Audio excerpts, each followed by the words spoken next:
Bienvenidos a El Caldero de los Ancestros, cápsula mágica. Un espacio para explorar los misterios ocultos. Piensen en la idea de intentar asegurar la entrada principal de una casa contra intrusos. Ajá.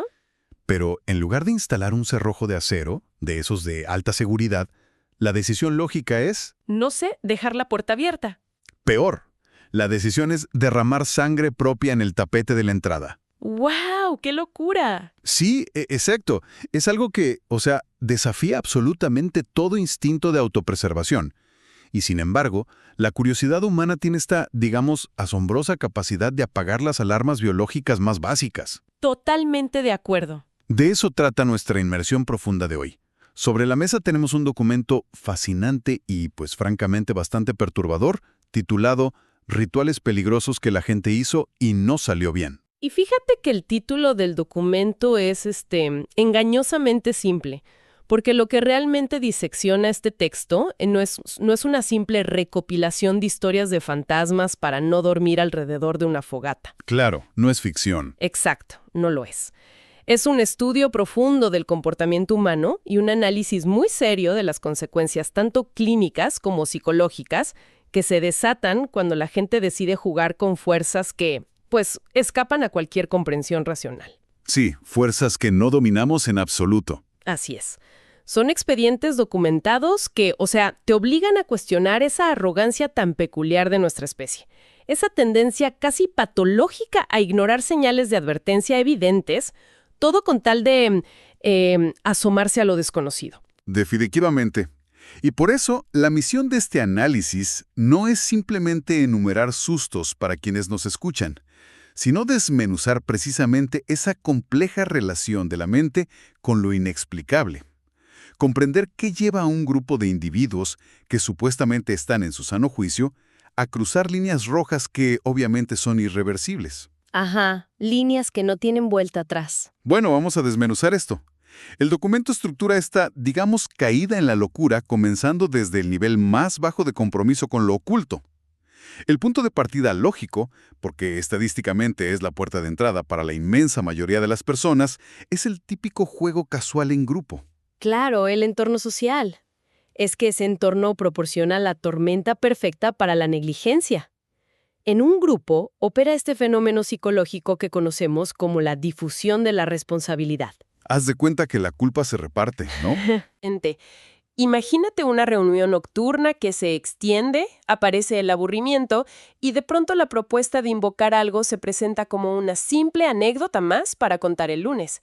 La multitud te otorga una falsa sensación de inmunidad. Sí, como un escudo invisible. Ajá. La lógica subyacente dicta que si varias personas están participando y se están riendo y tomando algo, pues el acto carece de peligro real. Las defensas cognitivas colapsan por completo ante la presión social. Y el texto detalla un caso ocurrido en España que ilustra esto a la perfección. Un grupo de adolescentes en una fiesta cualquiera decide jugar a la Ouija. Pero, al no tener un tablero real a la mano... Deciden improvisar uno. Exacto. Deciden fabricar uno con trozos de cartón y marcadores. Y aquí es necesario hacer una pausa, porque, tratar una invocación de esta naturaleza como si fuera un juego de mesa ya resulta bastante cuestionable. Pero improvisar los materiales es otro nivel. ¿Es una locura? ¿Es el equivalente a hacer manualidades para abrir una puerta al más allá? ¿Recortar letritas en una cartulina escolar, de esas de papelería, para extender una invitación formal a entidades desconocidas directamente hacia la sala de tu casa? Lo fascinante aquí es, sin duda, la profunda disonancia cognitiva que experimentan los participantes. Porque, por un lado, están ejecutando un acto que, desde una perspectiva histórica y antropológica, conlleva un peso simbólico enorme, que es el rito del contacto con los muertos. Claro, no es cualquier cosa. Pero, por otro lado, el medio físico utilizado es tan mundano, tan ordinario, que la mente racional clasifica automáticamente el evento como una farsa. Al despojar al objeto de su formalidad estética o de su peso ritual tradicional, desaparece el respeto por la acción misma. Básicamente, se banaliza el umbral. Se vuelve un chiste. Pero, la banalidad se desvanece bastante rápido en esta historia. El documento relata que las típicas risas nerviosas y las preguntas en broma continuaron hasta que algo contestó. algo respondió, y la fuente establece una regla inquebrantable en estos escenarios. En el momento en que algo contesta del otro lado, el juego termina y comienza el daño. El verdadero terror. Sí, las secuelas para una de las participantes fueron de verdad demoledoras. Inició con alteraciones visuales, percibiendo sombras en la periferia de su visión, seguidas por el descubrimiento de rasguños profundos en las paredes de su habitación. ¡Wow! Y todo esto culminando en ataques de ansiedad que la paralizaban por completo durante el día. Y fíjate que en ese punto de quiebre es donde entra en acción uno de los mecanismos de defensa más férreos de la psique humana, que es la negación absoluta. El famoso "no está pasando nada". ¡Exacto! Cuando la realidad del individuo comienza a fracturarse y los eventos cotidianos desafían las leyes de la física, tanto el entorno social como la propia víctima inician una búsqueda desesperada por cualquier ancla racional. ¿Y cuál es el diagnóstico universal en estos casos? El estrés, por supuesto. La mente prefiere diagnosticar fatiga extrema, alucinaciones por agotamiento o incluso sugestión colectiva antes que aceptar la premisa de que un trozo de cartón con tinta alteró el tejido de su realidad. Totalmente. Y el escudo de la racionalidad es muy útil, hasta que la evidencia física lo hace pedazos. Así es. El documento subraya el instante preciso en que la teoría del estrés se volvió insostenible para esta joven. Y fue el momento en que despertó con marcas físicas en el cuello. Híjole, qué fuerte. Marcas evidentes de ahorcamiento o de agresión contundente que se materializaron en su piel mientras dormía. O sea, resulta imposible justificar hematomas con forma de manos argumentando, no sé, ansiedad académica o presión social de la escuela. Imposible. La evidencia física elimina por completo el factor de la sugestión. Esa irrupción de violencia tangible en el propio cuerpo transforma la anécdota de una fiesta en una crisis clínica severa. El daño físico obliga a la mente a aceptar que la amenaza ya no reside en el plano de la imaginación. ¿Ya está aquí?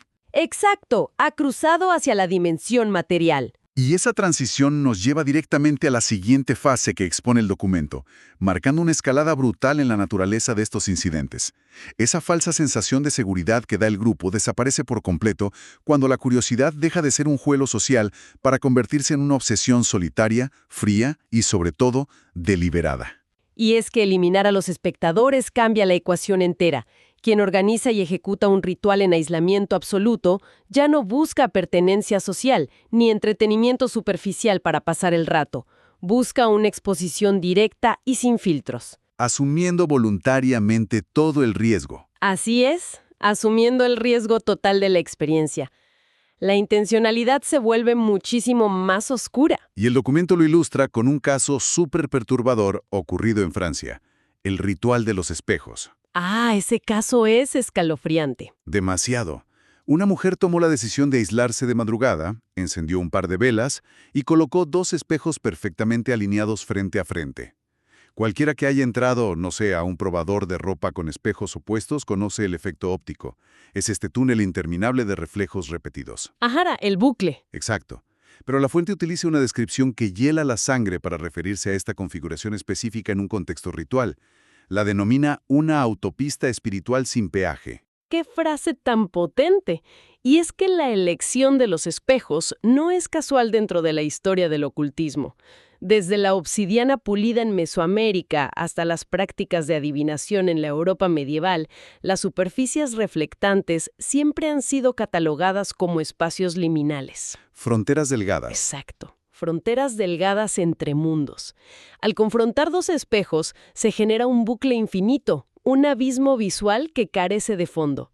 Y psicológicamente, esta configuración obliga al cerebro humano a intentar procesar un vacío interminable, forzando los límites de la percepción espacial. Aquí es donde se pone muy interesante, porque la mujer del relato se sentó a observar ese abismo visual. Vio su reflejo, el reflejo de su reflejo, extendiéndose hacia la oscuridad, hasta que detectó una anomalía, y de verdad es escalofriante. ¿Qué fue lo que notó? Uno de los rostros en la profundidad del túnel no estaba copiando sus movimientos. ¡Wow! Y mi instinto analítico salta de inmediato con este detalle. ¿Por qué estos relatos invariablemente exigen que la persona esté completamente sola, en silencio absoluto y a las 3 de la mañana? Bueno, la configuración ambiental es el terreno fértil para el colapso sensorial, sin ninguna duda. Exacto. Analizando la neurociencia detrás de esto, el cerebro está en su punto máximo de vulnerabilidad por la privación del sueño. A eso súmale el esfuerzo monumental de mantener la mirada fija en un punto distante con la iluminación súper inestable de unas velas. Es un cóctel peligroso. Sí, y existe un fenómeno neurológico muy bien documentado llamado el efecto de desvanecimiento de Troxler. Si una persona mira fijamente un punto en un espejo con luz tenue, las neuronas visuales se fatigan. Se cansan de procesar lo mismo. Ajá. El cerebro deja de procesar la periferia de manera correcta y, al intentar rellenar esos huecos de información visual que faltan, comienza a distorsionar los propios rasgos faciales. Empieza a inventar. Exacto, creando monstruosidades a partir del propio rostro. La combinación de aislamiento y agotamiento parece la receta perfecta para inducir una alucinación autogenerada. Y tienes toda la razón en esa parte. La ciencia del procesamiento visual y la fatiga neuronal explican la mecánica óptica de manera impecable. De hecho, el aislamiento sensorial y la falta de sueño son herramientas clínicas que se utilizan para alterar la percepción. Pero El peligro real que destaca el documento no radica en la falla neurológica del cerebro al interpretar la luz, sino en la intención que subyace al experimento. Ok, la intencionalidad. Exacto. Si conectamos el fenómeno físico con el estado psicológico, la intención deliberada de asomarse a un abismo diseñado para no tener fin altera drásticamente el impacto de la experiencia. Independientemente de si esa figura estática en el fondo del espejo fue producto del efecto Troxler o una manifestación externa real, el daño psíquico fue permanente. O sea, el simple hecho de estar esperando que la anomalía ocurriera la hizo susceptible a ser destruida por ella. Completamente. La expectativa condiciona el trauma. Y las consecuencias clínicas relatadas por la fuente son devastadoras para esta mujer. Desarrolló un insomnio crónico severo. Perdió la capacidad de dormir porque la sensación de ser observada se volvió perpetua. Vivía aterrorizada en su propia casa. Así es, cualquier superficie reflectante en su hogar se transformó en una amenaza, ya que, según sus propias palabras, cuando ella miró fijamente al túnel infinito, algo se quedó mirando de regreso. Uf, qué fuerte. La intencionalidad del ritual convirtió una distorsión óptica en una prisión psicológica de paranoia. El terror se instaló de forma permanente porque la mirada del otro lado nunca se rompió. Es que esa frase, algo se quedó mirando de regreso, encapsula el arrepentimiento instantáneo de jugar con el vacío. Sin embargo, por más destructivo que haya sido este caso en Francia, el objetivo de la mujer seguía siendo la mera observación. O sea, quería ver qué había al otro lado de la puerta. Sí, una curiosidad muy morbosa, pero curiosidad al fin. Pero el documento da un giro hacia terrenos muchísimo más graves cuando la observación se transforma en manipulación directa. Este siguiente bloque de relatos abandona la simple curiosidad para explorar la búsqueda activa de poder o de supuesta protección mediante el sacrificio físico. Y cruzar esa línea representa el salto de la simple negligencia hacia la arrogancia absoluta. La mentalidad muta de un pasivo «quiero observar la oscuridad» a un activo «quiero someter lo que habita en la oscuridad a mi voluntad». Controlar lo incontrolable. Exacto. Y de hecho, históricamente, en la literatura antropológica y los registros esotéricos, este nivel de soberbia es el preludio invariable de la catástrofe. Pues el relato nos sitúa ahora en Europa del Este, siguiendo a un grupo que decidió realizar un ritual bastante complejo con el propósito específico de crear una barrera de protección. Y la diferencia fundamental aquí radica en los materiales. Poraron sangre humana. Híjole. Sí, trazaron diagramas y recitaron encantamientos antiguos. Y bueno, entendiendo el deseo humano de buscar seguridad, usar sangre humana con propósitos defensivos me parece el error de cálculo más garrafal concebible. Es un sinsentido. Es como si alguien quisiera blindar su casa contra ladrones y la gran estrategia fuera dejar las llaves bajo el tapete. Pero además, junto a un inmenso letrero luminoso de neón que anuncia «La puerta está abierta, entren por favor». Jaja, claro. La sangre no funciona como un escudo aislante, o sea, es a todas luces una invitación formal. Esa analogía del letrero luminoso es increíblemente precisa. En las tradiciones animistas, en el folclore global y en el esoterismo antiguo, La sangre jamás ha cumplido una función de barrera o repelente. Al contrario. Es como un imán. Totalmente. Se le considera la moneda de cambio bioenergética por excelencia, es decir, la manifestación física de la fuerza vital. Al introducir sangre humana en la ecuación de un ritual, se rompe de tajo la frontera entre la representación simbólica y la ofrenda biológica. Y el texto hace especial hincapié en esto. El fluido vital actúa como un faro cegador en medio de la oscuridad. Atrae atención inmediata y voraz hacia quienes lo derraman.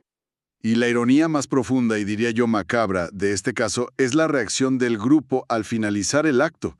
Terminaron los cánticos, consumaron el uso de la sangre, se quedaron en un silencio tenso esperando, no sé, una manifestación espectacular. Y no ocurrió nada, ¿verdad? Nada. El veredicto inicial del grupo fue de pura decepción, asumiendo que el intento había sido un fracaso absoluto. Dijeron, no funcionó. Y fíjate que ese periodo de latencia, ese, digamos, retraso en la manifestación de las consecuencias, resulta ser el componente más insidioso de todos. El vacío de respuesta genera una falsa sensación de control. Una calma antes de la tormenta. Exacto. Se instaura una tranquilidad pasajera bajo la premisa del fracaso, que poco a poco se desmorona cuando la anomalía comienza a filtrarse en la vida cotidiana. Ese lapso, el típico «ay, no sirvió» y luego el «ay, ¿por qué pasan cosas raras?», donde los participantes creen tener la situación dominada, es verdaderamente letal. Porque vaya que la factura se cobró, y de manera súper violenta, a la mañana siguiente. Uno de los individuos que participó en el ritual sufrió una fractura radical de personalidad. El documento señala un cambio drástico e instantáneo. De ser un miembro más del grupo, amigable, pasó a un estado de agresividad inexplicable, aislándose por completo y exhibiendo comportamientos violentos hacia sus allegados. Un cambio de 180 grados. Totalmente. La conclusión a la que llegaron los demás miembros, según relata la fuente, fue escalofriante. Concluyeron que durante ese lapso de silencio, donde supuestamente no pasó nada, la realidad es que algo se le pegó a este individuo. ¡Qué terror! Y es que la alteración radical del comportamiento y la degradación de la personalidad son los verdaderos costos de intentar manipular estas fuerzas.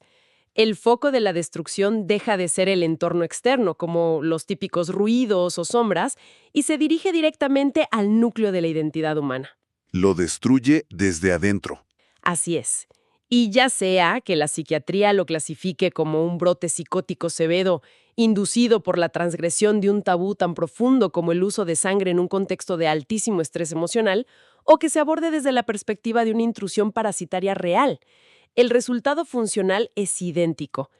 La persona que inició el ritual deja de existir tal como la conocían. Su psique queda destrozada y reemplazada por la violencia. El impacto de esa transformación fue tan devastador que el grupo entero se disolvió, presionado por un terror insoportable. Los miembros tomaron caminos separados y jamás volvieron a cruzar palabras sobre los eventos de aquella noche en Europa del Este. El autor del documento sintetiza el desenlace de esta historia con una frase verdaderamente lapidaria. Dice, «Hay cosas que no se cuentan, se sobreviven». ¡Wow! Es que si se analizan en conjunto las mecánicas operativas de estos tres incidentes, la improvisación grupal en España con la Ouija, la obsesión óptica en Francia con los espejos y esta ofrenda sanguínea en Europa del Este, emerge un patrón indiscutible. Existe un hilo conductor que revela un fallo sistemático en la forma en que la mente humana procesa la interacción con lo paranormal. Entonces, ¿qué significa todo esto? Porque el documento reserva su última sección para amarrar precisamente este concepto y exponer el, digamos, error de diseño fundamental que comparten todos los involucrados en estas narrativas. Así es. Y la deficiencia mecánica es abrumadoramente simple, pero a la vez catastrófica. La gente invierte todo su esfuerzo y conocimiento en aprender cómo abrir las puertas, pero absolutamente nadie se preocupa por aprender cómo cerrar el ritual. Exactamente. Esa omisión logística expone una falla crítica en la planificación que, bueno, considerando la magnitud de los riesgos asumidos, roza directamente con el absurdo. La fuente utiliza una metáfora brutal para aterrizar este concepto de manera muy clara. Equivale a organizar una gran fiesta en tu casa, abrir las puertas de par en par e invitar a cientos de extraños que pasaban por la calle. ¡Ajá! ¡Pásenle todos! Pásenle. El desastre ocurre cuando llega la madrugada. El anfitrión decide que ya está cansado y se quiere ir a dormir, y de repente comprende que no tiene la menor idea de cómo pedir a estos desconocidos que desalojen la propiedad. ¿No hay un plan? No existe un protocolo de salida, no hay instrucciones para expulsarlos, y la ley implacable que rige todas estas historias es definitiva. Lo que entra, se queda. Y esto plantea una pregunta de suma importancia respecto a la profunda arrogancia inherente a la condición humana. En todos y cada uno de los expedientes revisados palpita una soberbia subyacente tremenda. El ser humano asume, desde el instante en que concibe la idea, que posee autoridad absoluta sobre la situación. Creemos que mandamos. Siempre existe una creencia arraigada de que por el simple hecho de haber iniciado la interacción, ya sea fabricando un tablero de cartón o encendiendo velas frente a un espejo o derramando sangre, se obtiene automáticamente el derecho de veto. Asumen que pueden detener el proceso unilateralmente en cuanto sientan aburrimiento o miedo. Creen firmemente que presidir el acto les otorga una especie de inmunidad diplomática ante lo desconocido. Es que tratan el entorno esotérico como si estuviera equipado con un interruptor de emergencia. ¡Ándale, tal cual! Como si el tejido de la realidad respondiera a puros caprichos humanos. Tipo, ¡ay, ya me asusté! Apaguemos el juego y aquí no ha pasado nada. Buenas noches. Sí, se aborda el contacto con estas dimensiones, llámense recovecos oscuros de la psicología humana o entidades de naturaleza externa, como si fuera la configuración de un dispositivo electrónico que puedes reiniciar. Y el despertar a la realidad resulta ser brutal. Descubren, a través de secuelas devastadoras, como insomnio perpetuo o pérdida de la cordura, que la voluntad individual es completamente inútil para expulsar a una fuerza que fue convocada de manera formal. Ya es muy tarde. El golpe de realidad llega cuando el anfitrión comprende que ha perdido el control del entorno y que, metafóricamente hablando, ha dejado de ser el único habitante de su propio cuerpo y de su propia casa. Qué manera tan cruda y precisa de ponerlo. Al final del día, los aprendizajes que se desprenden de esta inmersión profunda en el documento no dejan margen para interpretaciones a medias. Para nada. Las prácticas descritas en esta fuente, sin importar qué tan integradas estén en la cultura popular como formas de entretenimiento nocturno, distan muchísimo de ser simples juegos de mesa. La ausencia total de preparación para lidiar con variables desconocidas cobra un peaje altísimo. Y el espectro de daños documentados es total. Abarca desde, manifestaciones de violencia física y pérdida permanente de la capacidad de dormir, hasta la desintegración absoluta de círculos sociales y fracturas irreversibles en la personalidad. Es un precio muy alto. Demasiado. El mensaje central que arroja el análisis de estas historias es directo para quienes nos escuchan.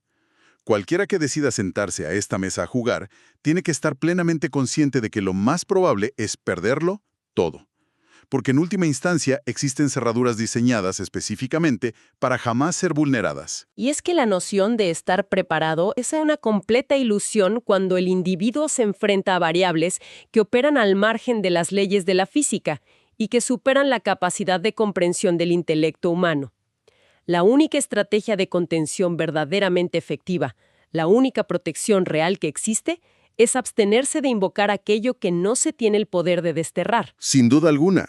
Pero, a ver, antes de concluir la exploración de hoy, hay una reflexión que me sigue dando vueltas a partir de la revisión de este documento. A ver, cuéntame. Las fuentes y testimonios hacen un énfasis recurrente en el pavor a que las entidades se queden atrapadas en la casa o a que algo oscuro permanezca acechando desde el fondo de los espejos. Y, ese es el enfoque tradicional del terror sobrenatural que todos conocemos. Claro, el fantasma en la habitación. Exacto.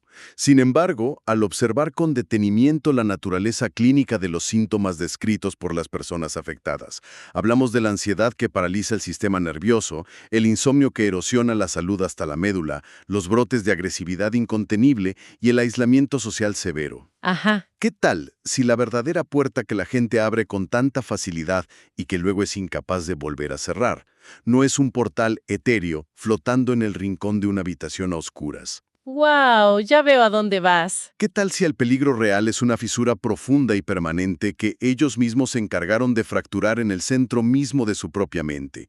Porque, analizado desde la fragilidad de la psique humana, una vez que el cerebro se convence con certeza absoluta de que algo ha logrado cruzar desde el otro lado para hacerle compañía. Ya no hay vuelta atrás. Exacto.